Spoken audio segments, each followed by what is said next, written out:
Terima kasih Anda masih bersama kami di Berita Padang. Bagi Anda yang baru saja bergabung, kami hadirkan kembali 3 berita utama pada pagi hari ini.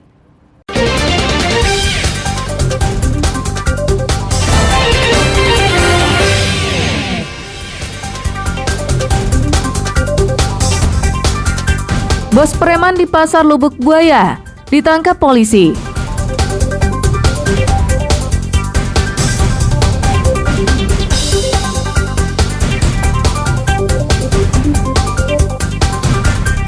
Empat pria dan 1 perempuan digerebek Satpol PP Kota Solo.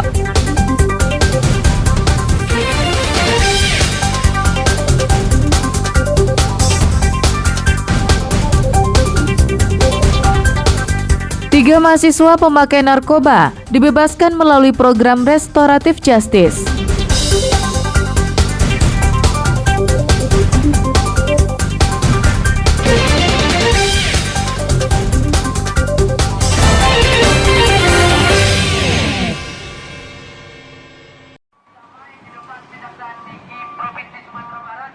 Belasan pemuda dan mahasiswa Pasaman Barat, Kamis pagi, menggelar unjuk rasa di depan kantor Kejaksaan Tinggi Sumatera Barat. Sebelumnya, sekitar sebulan lalu, mereka melakukan aksi serupa terkait beberapa persoalan yang terjadi di Pasaman Barat.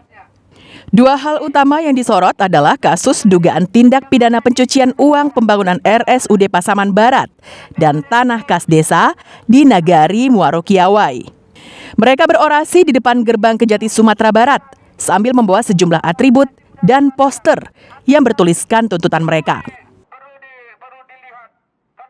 Dan kami akan tetap mengawal dan mengusut tuntas atas hal-hal yang terjadi di Pasaman Barat, yaitu mengenai TKD dan TPPU RSUD Pasaman Barat. Dan kami juga telah melaksanakan komitmen dengan kawan-kawan yang lain bahwasanya kasus ini akan kami usut setuntas-tuntasnya, biar nanti tidak ada perpecahan di antara kami masyarakat Pasaman Barat, dan kami tidak menginginkan adanya asumsi-asumsi buruk.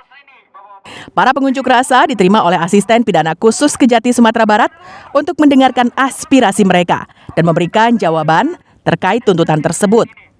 Menurut asisten pidana khusus Kejati Sumbar, Hadiman, kasus TPPU RSUD Pasaman Barat terus berlanjut. Sedangkan untuk kasus tanah kas desa, Kejati Sumbar telah memeriksa beberapa saksi dan akan memanggil kembali Bupati Pasaman Barat untuk dimintai keterangan.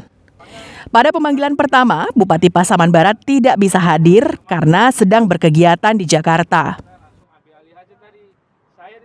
Khusus untuk TKD ini lagi berjalan, termasuk Pak Bupati kita sudah panggil, tapi pada saat kemarin beliau belum bisa hadir. Kita panggil kedua minggu depan, Pak Bupatinya ya, kita panggil kembali sebagai saksi dalam kasus TKD. Pemerintah daerah sana ya harus patuhilah secara hukum, kalau dipanggil wajib datang. Setelah melakukan tanya jawab dengan pihak kejaksaan, para pengunjuk rasa membubarkan diri dengan tertib. Tim Liputan Berita Padang melaporkan.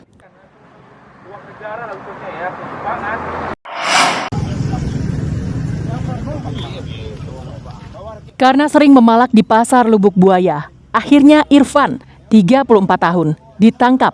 Ketika diperiksa, polisi menemukan sisa sabu-sabu di saku celananya. Polisi kemudian melakukan pengembangan ke rumah Irfan untuk mencari barang bukti sabu-sabu. Sebab selama ini Irfan disebut-sebut sebagai pemakai barang haram tersebut. Kapolsek Kota Tangah mengatakan Irfan merupakan target petugas. Sebab tindak tanduknya sering meresahkan pedagang di Pasar Lubuk Buaya. Ia kerap melakukan pungli terhadap pedagang. Jika tidak diberi uang, pelaku mengobrak-abrik barang dagangan.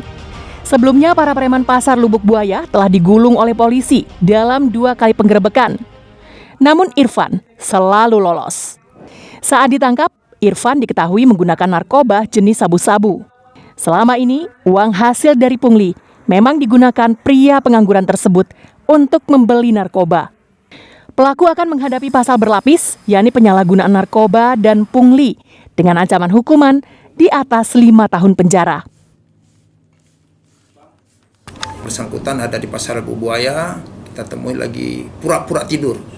Dan langsung kita tangkap, kita geledah, kita temukan yang diduga sabu di kantong kanan 2 paket. Setelah itu kita amankan di sini dan kita lakukan proses untuk lebih lanjut. Jumlah barang bukti setelah kita timbang 0,2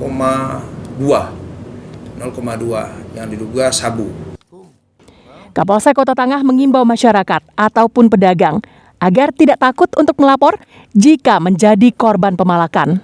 Robiham melaporkan dari Padang.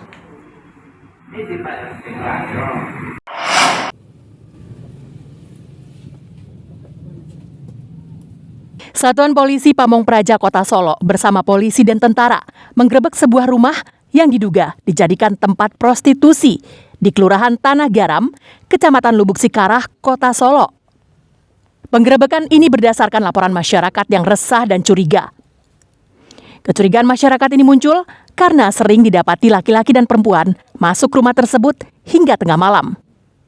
Petugas mendapati 5 orang diduga pelaku, 1 orang perempuan berinisial TA, usia 18 tahun, dan 4 laki-laki. Petugas juga menyita barang bukti berupa uang tunai Rp800.000 yang diduga hasil transaksi. Di depan ruangan depan 3 orang laki-laki yang lagi duduk. Setelah itu kita langsung cek ke kamar dan di sanalah kita dapati sepasang muda-mudi dan pasangan yang sah. Usai didata di kantor Satpol PP, 4 pria hidung belang diserahkan ke polisi. Sedangkan seorang perempuan dikirim ke Panti Rehabilitasi Andam Dewi, Kabupaten Solo. Giarnadi melaporkan dari Solo.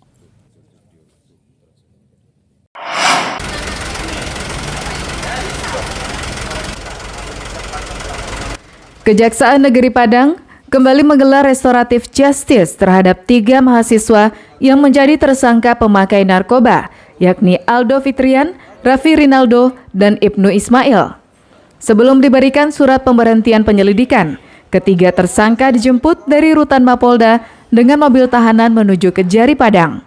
Restoratif justice ini ditandai dengan penyerahan surat persetujuan penyelesaian perkara di luar persidangan berdasarkan keadilan restoratif kepada ketiga tersangka serta pelepasan rompi tahanan. Kegiatan ini dilakukan di ruang tamu Kepala Kejaksaan Negeri Padang dengan disaksikan oleh orang tua masing-masing. Para tersangka pun langsung sujud syukur. Alasan pemberian restoratif justice karena jumlah barang bukti yang disita sangat kecil, tersangka bukanlah pengedar dan belum pernah dihukum. Yang kedua, jumlah barang bukti ini sangat kecil sekali. Yang ketiga, hanya untuk pemakaian 1 hari. Orangnya penyalahgunaan narkoba sangat berpengaruh kepada lingkungannya. Dan ketiga, tersangka ini adalah mahasiswa aktif. Kemudian mereka, latar belakang kehidupan keluarga mereka di Kabupaten Pesisir Selatan sangat sederhana. Mungkin pengaruh keuangan, pengaruh tempat tinggal mereka, dan mereka sedang menjalani pendidikan. Terpengaruhlah dengan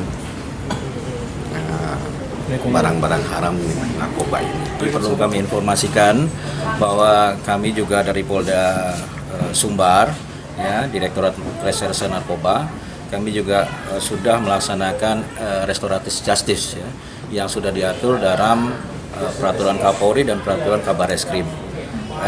Persyaratan-persyaratannya mungkin juga sama dengan tadi Bapak Kajari, ada beberapa persyaratan untuk kita dapat melaksanakan RJ. Tersangka ini akan menjalani rehabilitasi rawat inap Nabza di Rumah Sakit HB Sanin Padang selama 3 bulan dan akan diawasi setiap pekan selama proses tersebut berjalan. Robiham melaporkan dari Padang.